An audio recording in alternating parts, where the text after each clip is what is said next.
প্রিয় দর্শক মন্ডলী, 3 দিন আগে আমার এই চ্যানেলে social science and literary affairs এই চ্যানেলে একটি ভিডিও আপলোড করেছিলাম।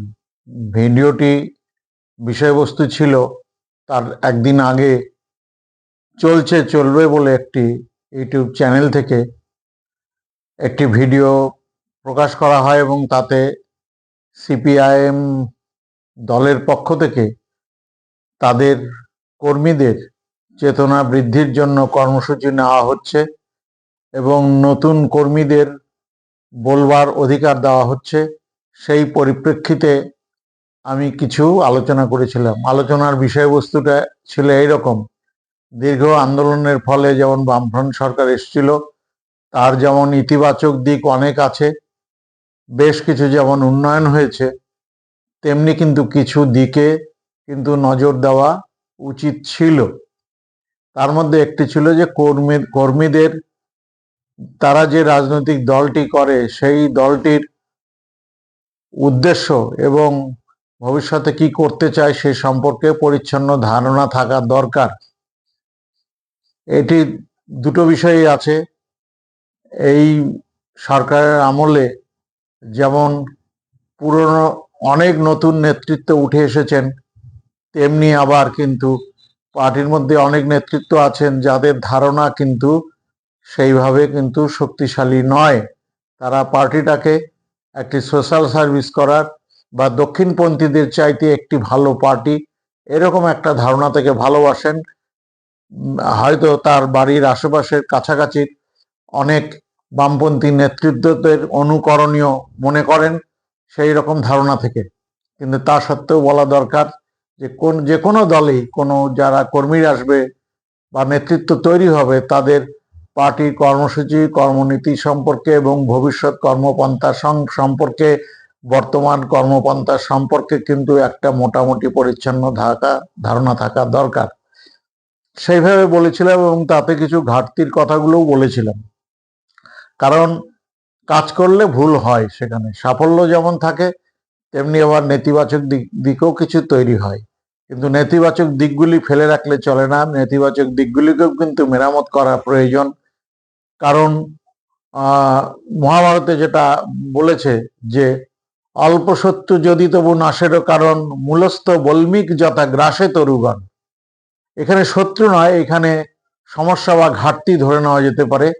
তা যাই হোক, যে 4টি মতামত এসছে সেই মতামতকে পরিষ্কারভাবে লিখে নিয়েছি, লিখে পড়ে আমি সেটা বলছি।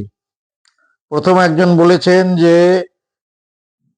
পার্টিতে নেতৃত্ব আসা নিয়ে যে কথা বলেছে, যে কথাটা আমার শুরুতেই বলেছি যে পার্টিতে নেতৃত্ব এসছে, পার্টির মধ্যে একটা ঝোঁক তৈরি হয়েছিল যে অর্থাৎ পার্টিটাকে বৃদ্ধির লক্ষ্যেই আর কি কোনো গোষ্ঠী, কোনো সম্প্রদায় বা কোনো ব্যক্তি সেখানে সকলে এবং জেনারেলদের মধ্যেও, সে বিভিন্ন জনগোষ্ঠী শুধু নয়, এমনিতেও যারা আছেন সাধারণ জনগোষ্ঠীর মধ্যে বিভিন্ন থেকে, কিন্তু যার যেখানে প্রভাব আছে সেই প্রভাবকে কেন্দ্র করে পার্টির মধ্যে নিয়ে আসার লোককে এবং দায়িত্ব তুলে দেওয়া। কিন্তু এটা ঠিক যে দায়িত্ব তুলে দিলে তাকে যদি তৈরি করে না নেওয়া যায় তাহলে সে যখন দায়িত্ব পেয়েছে সে তাহলে তার নিজের ধারণাটাকেই পার্টির ধারণা বলে মনে করবে। এটা সব দলই হওয়া সম্ভব, শুধু বামপন্থীদের নয় বা সিপিআইএম এ নয়। কাজে এইটাই বিষয়। সেটা আমি কোনো নেতৃত্ব যে এইভাবে তুলে আনা হয়েছে সেটা বেঠিক হয়েছে সেটা বলছি না। তার কারণ হচ্ছে বিভিন্ন নৃতাত্ত্বিক জনগোষ্ঠীর মধ্যে থেকে বহু শক্তিশালী নেতৃত্ব কিন্তু বামপন্থী তথা সিপিআইএম এ উঠে এসেছে। কেন বলা যায় না উত্তর দিনাজপুরের বাচ্চা মুন্সি কিংবা দশরথ দেব ত্রিপুরায়, এরকম অনেক নেতৃত্ব আছে বহু আন্দোলনের মধ্যে দিয়ে। সে নামগুলি বললে দীর্ঘায়িত হবে আলোচনা, দীর্ঘায়িত করছি না। কাজেই এটা কাউকে আঘাত করার জন্য সেই কথাটা বলেনি যে স্থান থেকে নেতৃত্ব উঠে আসুক না কেন, তারা যদি পার্টির ধারণাটা সম্পর্কে সম্পূর্ণ মোটামুটি ভাবে না পায় তাহলে কিন্তু পার্টি পরিচালনার ক্ষেত্রে অসুবিধা হয়। আগামী দিনে এই যে নীতি গ্রহণ করছে সিপিআইএম দল, তাতে তাদের উপকার হবে বলেই মনে করি, যদি নীতিটি সঠিকভাবে ব্যবহার হয়। আরেকজন বলেছেন, আরেক ব্যক্তি বলেছেন, তাদের নাম বলছি না, এখন চিরকুট থেকে চাকরি হয় না, পুলিশেও সাথে নেই এবং তাই সব পালিয়েছে। একটি কথা বলবো অত্যন্ত বিনয়ের সঙ্গে, হ্যাঁ, পার্টিতে তখন অনেক লোক এসেছিল, সেদিনের আলোচনাতেই বলেছি যে কেউ আগেকার দীর্ঘকাল যে কংগ্রেস ছিল তার ক্ষমতার যে নেতিবাচক দিকগুলি, অ্যান্টি ইনকামবেন্সির বিরুদ্ধে লড়াই করেছেন যারা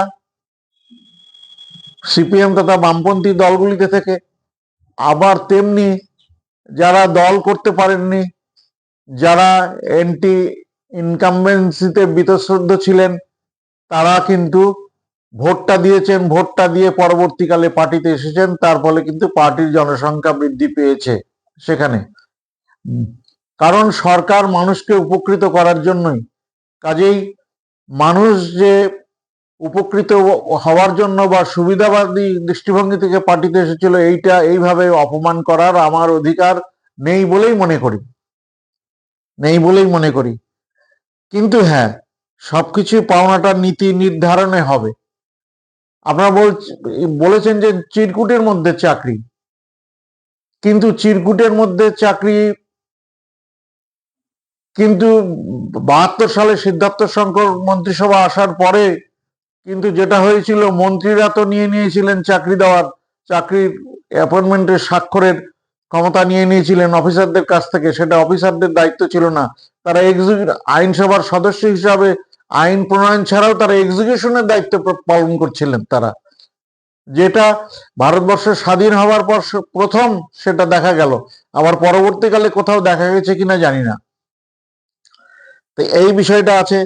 যে বিষয়টা হচ্ছে যে, এবং যেটা বলছেন যে সব পালিয়েছে, আর সে সময় বামফ্রন্টের সময় যারা বামপন্থী দলগুলি করত, তখন কিন্তু দেখা গেছে, আপনারা তখনকার খবর কাগজগুলি খুলে দেখেন, তখন দেখেছেন যে প্রতিনিয়তই কিন্তু বামপন্থী কর্মীরা কিন্তু নির্যাতনের শিকার হতেন, খুন হতেন, কিন্তু সিপিআইএম কোনো পাল্টা ব্যবস্থা গ্রহণ করেনি, সমস্ত কিছুই কিন্তু জনগণের কাছে নিয়ে গেছে এবং জনগণের কাছে তুলে ধরেছে এবং জনগণের ক্ষমতার উপরেই থেকেছে। হয়তো কোথাও কোথাও না সইতে পেরে প্রচুর আক্রমণ এসেছে, তারপরে সেখানে গণপ্রতিরোধ গড়ে উঠেছে, এরকম কিছু হয়েছে, খুব ঘটনা কম। কিন্তু যতজন বামপন্থী কর্মী মারা গেছে, ততজন কিন্তু দক্ষিণপন্থী দলগুলির কোনো কর্মী মারা গেছে বলে হিসাব মিলিয়ে দেখুন, পত্রপত্রিকা খুঁজে, মানে 77 টু 34 বছর ধরে 2011 সাল অব্দি দেখুন যে কতজন মারা গেছে সেখানে। আমি কারো পক্ষে বলছি না, যেটা বাস্তব সেটাই বলছি, সেটাই দেখুন। এবং পরবর্তীকালে আমি যে এলাকায় বাস করি, সেখানে সার্ভিস কমিশনের মধ্যে দিয়ে প্রাইমারি সহ এবং স্কুল সহ সমস্ত কিছু যখন নিয়োগ শুরু হলো, তখন কিন্তু দেখতে পাচ্ছি যে কিন্তু পার্টির বাইরেও কিন্তু বহু লোক চাকরি পাচ্ছে, সিপিএম এর বাইরেও বহু লোক চাকরি পাচ্ছে, এবং প্রাইমারিতে যাদের নম্বর বেশি এসছে, এবং আমার এলাকায় জানি যারা দক্ষিণপন্থী পরিবারের ছেলে, তারা অনেকে প্রাইমারিতে এবং হাই স্কুলে চাকরি পেয়েছে, তারা তাদের যোগ্যতাই পেয়েছে তারা। তো কাজেই এটা বলা যাবে না। এখন পার্টি থেকে লোক অনেক কমে গেছে, তার কারণ হচ্ছে যে তাদের উপরে যে নিপীড়ন, তার ফলে তারা সেখানে রাম এবং বামের তত্ত্ব তুলে ধরেছি, সেখানে তারা কিছু লোক গেছে, আর কিছু লোকের সঠিক ধারণা না থাকবার ফলে তাদের ধারণা বেঠিক বলার আমার ক্ষমতা নেই, এবং কিছু মানুষ যেটাকে সঠিক মনে করেছেন তারা অন্যান্য দলে চলে গেছেন, এটা স্বাভাবিক। আর ক্ষমতা চলে গেলে কিছু লোক অন্যান্য দলে তার পারিবারিক বিভিন্ন সুবিধার জন্য তারা কিন্তু অন্যদিকে যান, এটাই সঠিক। সইফুদ্দিন চৌধুরী সম্পর্কে বলেছেন যে সইফুদ্দিন চৌধুরীকে কেন বহিষ্কৃত করা হয়েছিল। সৈফুদ্দিন চৌধুরী প্রয়াত হয়েছেন, তার পার্টি আছে পিডিএস।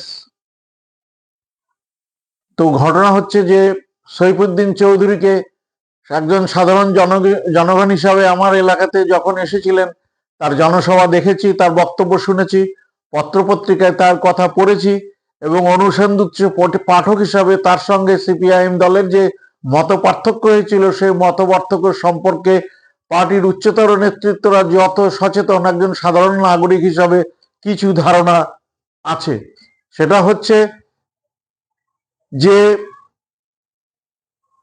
জনতা পার্টির পতনের পর থেকে এবং 1992 সালের মধ্যে ধীরে ধীরে কিন্তু বিজেপি বাড়ছিল, এবং 90-এর দশক থেকে কিন্তু, এবং হায়দ্রাবাদ পার্টি কংগ্রেস থেকে কিন্তু সৈফুদ্দিন চৌধুরী তিনি বলতে শুরু করেছিলেন যে কংগ্রেসের সঙ্গে একটা ঐক্যে যাওয়া প্রয়োজন আছে, ঐক্যে যাওয়া প্রয়োজন আছে, এবং ফ্যাসিবাদের উত্থান ঘটতে চলেছে, বিজেপির হাত ধরে ফ্যাসিবাদের উত্থান ঘটতে চলেছে, এটা ছিল তার মতামত। কিন্তু তার দূরদৃষ্টি থেকে তিনি অনুভব করেছিলেন, কিন্তু সমগ্র জনগণের মধ্যে সেই অনুভব ছিল না। কারণ দীর্ঘকাল বামপন্থীদের কংগ্রেসের বিরুদ্ধে লড়াই করে, কংগ্রেসের নীতির বিরুদ্ধে লড়াই করার ফলে কিন্তু যে কংগ্রেস বিরোধী মানসিকতা ছিল, সেই মানসিকতায় করলে বাস্তব পরিস্থিতিতে কিন্তু ঘটনা ঘটতো না। কাজে সৈফুদ্দিন চৌধুরীর উচিত ছিল যে অন্তত পক্ষে অপেক্ষা করা, পার্টিতে থাকতে গেলে অপেক্ষা করা দরকার আছে। কারণ যে অধিকাংশ মতামত যেটা, সেই অধিকাংশ মতামতের ভিত্তিতে থাকা উচিত, এবং অধিকাংশ মতামতের ভিত্তিতে থাকা উচিত।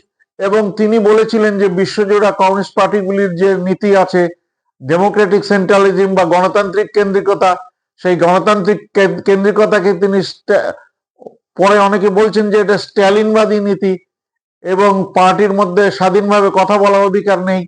কিন্তু ঘটনা হচ্ছে গণতান্ত্রিক কেন্দ্রিকতায় তো হচ্ছে সমষ্টিগতভাবে সিদ্ধান্ত গ্রহণ এবং নেতৃত্বের পক্ষ থেকে সেটা প্রতিপালন করার চেষ্টা, সর্বতভাবে প্রতিপালন করার যে প্রচেষ্টা, সেটাই তো।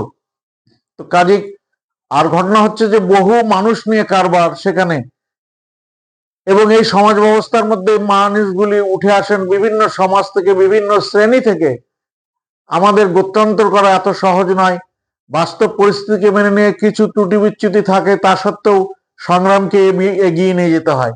সংগ্রাম যেমন পার্টির বাইরে করতে হয় সংগ্রাম, তেমনি কিন্তু পার্টির অন্দরেও করতে হয়। পার্টির অন্দরেও কিন্তু বিরুদ্ধবাদী মতগুলি থাকে। পার্টির মধ্যে যেমন প্রগতিশীল চিন্তা অনেক আগে থেকে অনুভব করেন, কিন্তু সর্বসাধারণ অনুভব করছেন না। সেই সময় নীতি গ্রহণ করতে গেলে তার প্রতি অনুসরণ করা যেতে পারে, কিন্তু সেই নীতি গ্রহণ করলে কিন্তু জনগণ আন্দোলনে সাড়া দেবে না, বা পার্টির অস্তিত্ব বিপন্ন হয়ে পড়বে। কাজী সৈফুদ্দিন চৌধুরীর উচিত ছিল অপেক্ষা করা। আমরা তো রাশিয়ার ক্ষেত্রে দেখেছি, গ্লাসনস্ট করার ফলে যে ব্যাপক বুর্জীয় প্রচার যন্ত্র, তারা ব্যাপক প্রচার করলো, এবং সেই প্রচারের মাধ্যমে কিন্তু সোভিয়েত রাশিয়ার পতন ঘটে গেল। সেখানে বুর্জীয় রাশিয়া ব্যাপক প্রচারের, অর্থাৎ সরকারের, সোভিয়েতের গোটা বিশ্বজুড়ে শ্রমিক শ্রেণী আন্দোলনের যে সহযোগিতা, যে সহমর্মিতা, এবং দেশের অভ্যন্তরে একটি কৃষি প্রধান দেশ থেকে রাশিয়াকে একটি শিল্পোন্নত দেশে করা, এবং একটি দ্বিতীয় সামরিক শক্তিতে নিয়ে আসা, এবং আমেরিকার সঙ্গে যে লড়াই, ঠান্ডা লড়াই, অর্থাৎ আমেরিকার প্রতিদ্বন্দ্বী হয়ে ওঠার জন্যই তো ঠান্ডা লড়াই, সেই পর্যায়ে নিয়ে যেতে পেরেছিল রাশিয়ার কমিউনিস্ট পার্টি তথা স্ট্যালিনের নেতৃত্বে। তো কাজেই একথা বলতে হবে যে এই নীতিকেও কিছু ক্ষেত্রে হয়তো কখনো 19-20 করা যেতে পারে। সিপিআইএম এর বিভিন্ন প্লেনামগুলি যে হয়েছে, তার মধ্যে দিয়ে কিছু সিদ্ধান্ত গ্রহণ করা হয়েছে, কিন্তু সম্পূর্ণভাবে কিন্তু এখনো পর্যন্ত কিন্তু গণতান্ত্রিক কেন্দ্রিকতার নীতি থেকে কিন্তু পার্টি সরে আসেনি, বা সেটাই চলছে। তো কাজেই সৈফুদ্দিন চৌধুরীকে বা তার সঙ্গে যারা গেছেন, তারা যে সিপিআইএম এ থাকাকালীন তাদের যে গৌরবময় দিনগুলি ছিল, সিপিআইএম এ থাকাকালীন সৈফুদ্দিন চৌধুরী 4 বার কাটোয়া কেন্দ্র থেকে নির্বাচিত হয়েছেন লোকসভায়, সহত কারণে বলতে পারি। এবং তারা যে অবদান রেখেছেন, তারা যে পরিশ্রম করেছেন ভারতের ক্ষেত্রে, পশ্চিমবাংলার ক্ষেত্রে শ্রমজীবী মানুষের আন্দোলনকে এগিয়ে নিয়ে যাওয়ার জন্য, সেই অংশটাকে নিশ্চয়ই শ্রদ্ধার সঙ্গে স্মরণ করতে হবেন। এবং তিনি পার্টি থেকে তার মতবাদের জন্য কিন্তু একগুঁই হয়েছেন, স্বভাবত কারণেই বহিষ্কৃত হতে হয়েছে। তা সত্ত্বেও কিন্তু সিপিআইএম এর অন্যান্য নেতৃবৃন্দের ব্যক্তিগতভাবে দেখা সাক্ষাৎ হলে বা অন্যান্য নেতৃবৃন্দের প্রতি যেভাবে কড়া মনোভাব থাকে সেই রকম মনোভাব কিন্তু ছিল না। একটা সশ্রদ্ধ মনোভাব কিন্তু, মতাদর্শের পার্থক্য রেখেও একটা সশ্রদ্ধ মনোভাব কিন্তু সিপিআইএম কর্মী নেতৃত্বে সৈফুদ্দিন চৌধুরীদের প্রতি ছিল।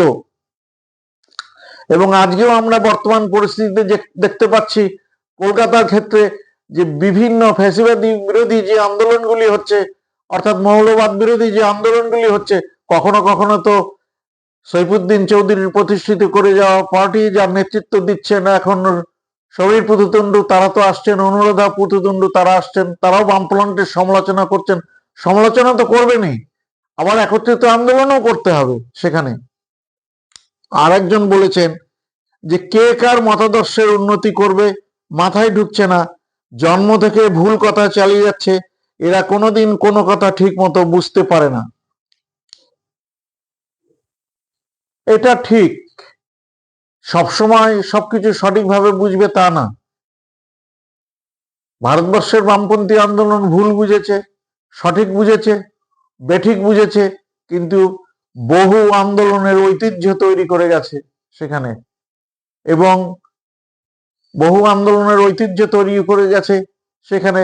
যেমন বারবার কখনো ব্যর্থ হয়েছেন, কখনো কিন্তু তারা কিন্তু শ্রমিক শ্রেণীর কাছে বিজয়ের নজির গড়ে তুলেছেন। ওয়ার্লি বিদ্রোহ এবং তেভাগা আন্দোলন, পশ্চিমবাংলা ভূমি সংস্কার আন্দোলন, এবং শ্রমজীবী মানুষরা পশ্চিমবঙ্গ, কেরালা, ত্রিপুরাতে একটি,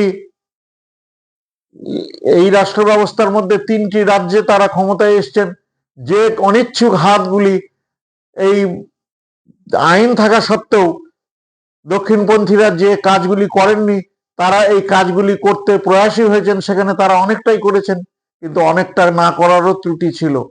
পরবর্তী ভিডিওগুলিতে কতটা হয়েছে কতটা হয়নি বিভিন্ন মোটামুটি কিছু দপ্তর ধরে আলোচনা করার চেষ্টা করব। তো কাজেই এইভাবে দেখলে হবে না, সাফল্যগুলিকে যেমন আমার মূল্যায়ন করতে হবে, নস্যাৎ করে দিতে আমি পারি না, তেমনি বিচ্যুতি গুলিও বিনম্রভাবে সমালোচনার অধিকার। আপনি যে সমালোচনা করেছেন, আপনার সমালোচনা অধিকার আছে এবং আপনার সমালোচনা করার জন্য আপনাকে সম্মান জানাই। আর আমি কোনো পার্টির মুখপাত্র বা বামপন্থী দলগুলির বা কোনো দলের বা সিপিআইএম এর আমি কিন্তু কোনো মুখপাত্র নই, এলাকার স্তরে নই, আমি একজন দরদি বলতে পারেন, এখন দরদি হিসাবে। কিন্তু এই দরদি অবস্থা থেকে যেটুকু বলা দরকার সেইটুকু বললাম। আশা করি আপনাদেরকে, আপনারা যে করেছেন, কারণ ভিডিওটা দেওয়ার পরে আপনারা যে আলোচনাগুলি করেছেন তা লিখিতভাবে যথেষ্টভাবে করা যেত না, সেই জন্য 4 জনের আলোচনা দীর্ঘ, সেই জন্য আরেকটি ভিডিওর মাধ্যমে আমি এই আলোচনাটি করলাম। এটা আপনাদের বক্তব্য কোনো কাউন্টার নয়, আপনাদের সঙ্গে আলোচনা করা, অন্যথা নেবেন না। কাজেই আপনারা, আশা করি হয়তো আপনাদের নজরে পড়বে এই আলোচনা, আপনারা করবেন, মূল্যায়ন করবেন। সবসময় মানুষের সে অধিকার আছে, থাকবে, এবং অন্যান্য যারা দেখবেন তারাও মতামত দেবেন, এবং আর আলোচনাকে দীর্ঘায়িত করতে চাই না। নমস্কার, আপনারা সবাই ভালো থাকবেন।